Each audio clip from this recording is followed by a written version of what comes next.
Welcome to Tenor Tech, where I solve the problems you didn't even know you had. You'll begin by enabling voice access and giving permissions. Open the Google app, tap Settings, then Voice.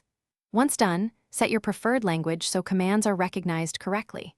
Make sure to enroll Voice Match so Assistant learns your voice profile and rejects others. Also enable the Hey Google hot word and allow lock screen access for hands-free use. These steps let you speak naturally and reach Assistant from any screen, which speeds up everything that follows. Next, connect services and fine-tune behavior so commands do useful work. Link calendar, maps, and music apps under services. This lets you ask about meetings, navigate, or play audio by name.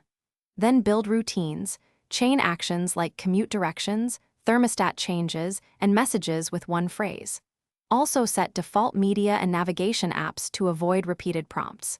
Once this configuration is complete, your voice requests become shortcuts, faster and more accurate because Assistant already knows your preferred apps and accounts.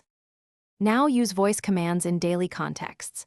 Ask for summaries, send messages, control devices, and navigate while driving. Automate repetitive tasks with scheduled routines and shorthand phrases to save time. Make sure to try alternate phrasings if Assistant misunderstands. Assistant adapts better with variety. If performance dips, check microphone permissions, background noise, and retrain voice match. Sometimes a quick restart of the device or app.